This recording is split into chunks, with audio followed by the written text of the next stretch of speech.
भगवान कृष्ण के जन्म की कहानी हिंदू धर्म की सबसे प्रिय और महत्वपूर्ण कहानियों में से एक है।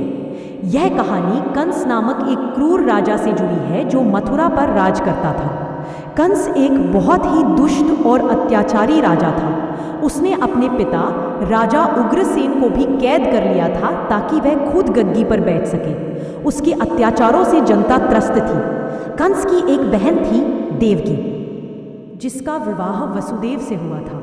जब देवकी और वसुदेव का विवाह हो रहा था और कंस उन्हें विदा कर रहा था, तभी एक आकाशवाणी हुई। इस आकाशवाणी ने कंस को बताया कि देवकी का 8वां पुत्र उसका वध करेगा। यह सुनकर कंस भयभीत हो गया और उसने तुरंत देवकी और वसुदेव को कारागार में डाल दिया। उसने यह भी निश्चय कर लिया कि वह देवकी के हर बच्चे को जन्म लेते ही मार डालेगा ताकि आकाशवाणी सच न हो सके।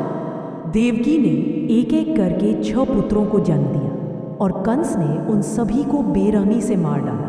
देवकी और वसुदेव अपने बच्चों को खोकर बहुत दुखी और असहाय महसूस करते थे। जब देवकी का 7वां गर्भ था तो भगवान विष्णु की माया से वह गर्भ रोहिणी, उसकी एक और पत्नी के गर्भ में स्थानांतरित हो गया। इस प्रकार देवकी के 7वें पुत्र के रूप में बलराम का जन्म हुआ, जो कंस की पहुंच से दूर रहे। फिर देवकी 8वें गर्भ से गर्भवती हुई। कंस इस बार और भी ज्यादा सतर्क था। जिस रात भगवान कृष्ण का जन्म होना था, उस रात मथुरा में घनघोर वर्षा और तूफान आया। आधी रात को जब हर तरफ शांति थी, कारागार में एक दिव्य प्रकाश फैल गया और भगवान कृष्ण ने जन्म लिया। वे चतुर्भुजी रूप में प्रकट हुए।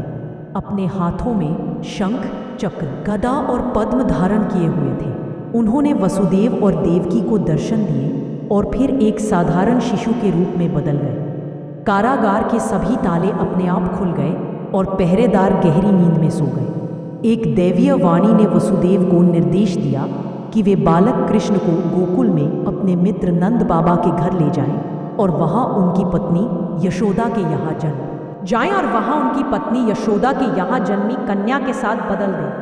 वसुदेव ने नवजात कृष्ण को एक टोकरी में उठाया और यमुना नदी पार करने के लिए निकले। यमुना नदी में भीषण बाढ़ आई हुई थी, लेकिन जैसे ही वसुदेव ने शिशु कृष्ण को लेकर यमुना में कदम रखा, नदी का पानी नीचे चला गया और शेषनाग ने अपने फन से कृष्ण को वर्षा से बचाया।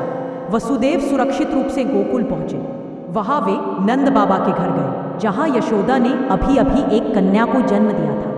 वसुदेव ने चुपचाप कृष्ण को यशोदा के पास रखा और उस कन्या को लेकर वापस मथुरा आ गए। जैसे ही वसुदेव कन्या को लेकर कारागार में वापस आए, कारागार के ताले फिर से लग गए और पहरेदार जाग गए। उन्होंने कंस को बताया कि देवकी को 8वां बच्चा हुआ है। कंस तुरंत कारागार में आया और बच्ची को छीनकर मारने के लिए पत्थर पर पटकना चाहा, लेकिन जैसे ही उसने ऐसा किया, वह कन्या उसके हाथ से छूटकर आकाश में चली गई और एक देवी के रूप में प्रकट हुई।